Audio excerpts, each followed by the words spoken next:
is a big idea.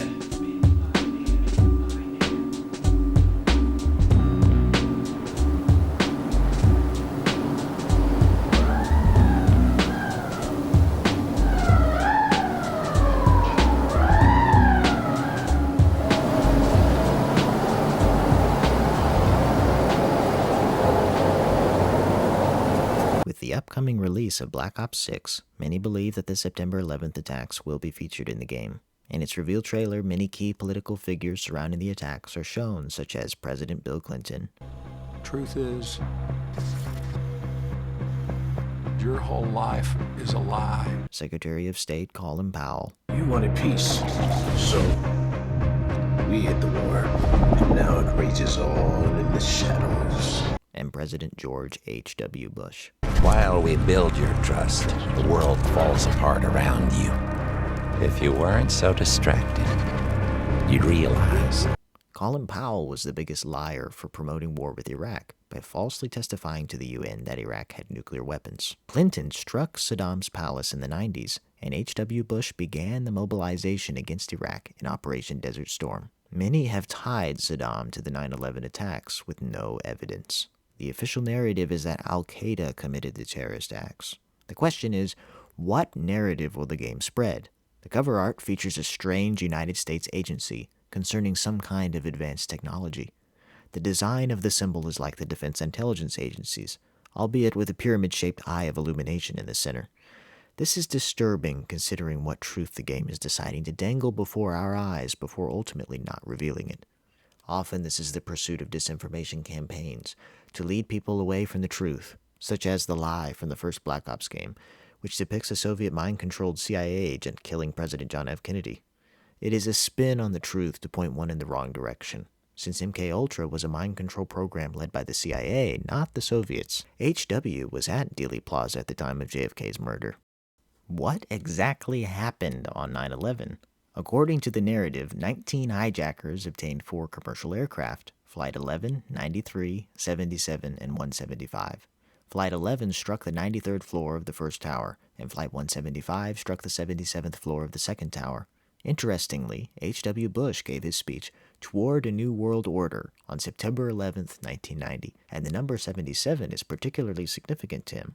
Aircraft Carrier 77 is USS George H.W. Bush. It is important to know that the World Trade Center complex turned to dust. It only took 8 to 12 seconds for each building to disappear, and there were 7 buildings that vanished. This requires an enormous release of energy. No paper burned that day, and there was no ionizing radiation. Steel disappeared in midair. There was less than 100 feet of debris for 220 stories of tower, and the basement was totally undamaged. No floor trusses were recovered, and there were strange steel beams missing bolts, which should be much stronger than the beams. NIST found no steel in the non-existent remains of Building 7, which made less than a surface wave on the Richter scale. Therefore, jet fuel, heat, and explosives cannot be the cause of this huge release of energy. Just look at people casually waving from the plane-shaped Roadrunner hole. It was not hot, and there was no jet fuel contamination. The destruction is identical to the experiments of John Hutchison and what is known as the Hutchison effect, which is outlined and compared to the evidence in Dr. Judy Wood's book, Where Did the Towers Go? Here's a clip of the Hutchison effect, which utilizes interference fields to create energy, causing a solid block of iron to shrivel up and fume.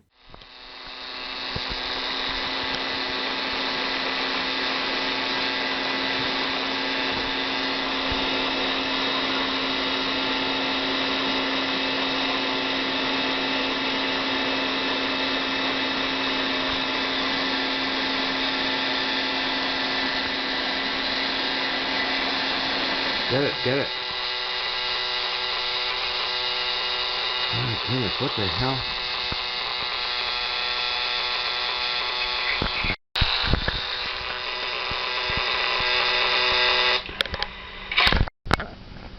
Just pull it out of the test area over there and put some paper on the in the hallway here.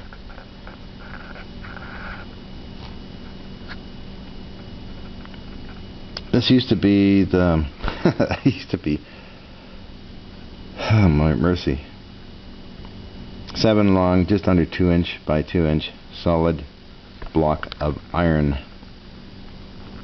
And this is a small sample that just sort of did some strange stuff, but not as impressive as this thing. Try and turn around to get the best light on it here. It's a bit heavy. I'll do a rotary thing here. It's still flaking off pieces of it here. Small bits are all over the place. Seems to be the outer shell. Did you know that a 500-mile diameter hurricane was right off the coast of the World Trade Center on 9/11? It is called Hurricane Erin 2001, and pictures of it were not released until 2015 by NASA. You can see the dust of the World Trade Center in the same shot of it. I don't understand why the media would hide this massive hurricane. Its path is unnatural, as it headed to NYC for 4 days, becoming a Category 3 in the process. Could it be that the hurricane provided high electromagnetism for some kind of Tesla death ray? The static interference of helicopter feeds is ominous. They were instructed to stay 5 miles away from the buildings. You ever take a hammer saw? Yes, we did. We did. Back in Today Show did it a couple of months ago up in Harlem. I thought you get a big kick out of this. Jimmy Carter, one of the nicest people in the whole wide world. A beautiful man.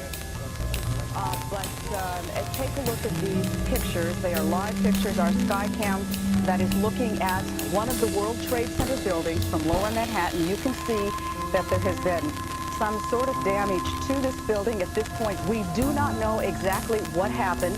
We have had an eyewitness named Tony Arriga, who was on East 12th Street, looked up into the sky, and he says it appears to him that an airplane struck the upper portion of that building.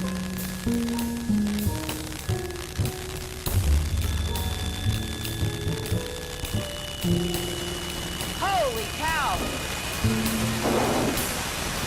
We have pictures for you. If you can power us up, we have photos for you. Are those our pictures? Bombs planted in the building and evidence of nanothermite were fabricated by Stephen E. Jones, who was an insider at the Department of Energy in the 1980s, when he falsified data to cover up the existence of free energy, also known as, and wrongly named, cold nuclear fusion. 30 years later, he became a 9/11 truther. The corporations hired by the government to investigate September 11th, such as SAIC and ARA, all specialized in directed energy weapons, psychological warfare, and advanced optical 3D illusion technology. Even though the airplanes behaved impossibly by traveling 580+ miles per hour at sea level without wobbling, the footage is real and proof of stealth or image projection technology. Some cameras picked up anomalies in the projection of the fake planes, such as a wing not rasterizing. Newly released FAA audio, in addition to flight tracking data, proved the actual planes that took off that day were nowhere near their supposed crash sites at their supposed crash times. Their emergency locator transmitters did not trigger, which proves none of them crashed at the times the narrative said they did. We're looking at none of the 4 aircrafts crashed on 9/11. We should have had what they call an emergency locator transmission at all 4 events. We have 4 plane crashes, but we don't have one ELT to say a plane crashed. And we have Flight 11, which was reported as still being airborne on the NORAD communications recordings. Military Boston Center just had a report that American 11 is still in the air and it's on its way heading towards Washington. Okay, American 11 is still in the air? Yes, on its way towards Washington? There was definitely another aircraft that hit the tower. We've got AA-77, which is still airborne at the time of the crash. We have Flight 93 in 2 different places at the same time. You've got to demonstrate those named planes went to those targets. We have telemetry data which completely contradicts that. This was an operation carried out using some type of illusion technology, and those planes never crashed at those targets. The Earth's magnetic field fluctuated at 8:46 and 9:02. These are the times of the crashes. We know that they had a secret program established in 1994, the holographic projector for PSYOPs. They talk of 3D volumetric ghost imaging projection as a decoy countermeasure. This is not a 767 plane. This technology what I'm talking about is very real, and it's a very clear and present danger in the future, and people need to know about seeing isn't believing, because they've only got to change them planes to let's just say a UFO and turning the towers to dust. You've got a so-called alien invasion. You've got a Project Blue.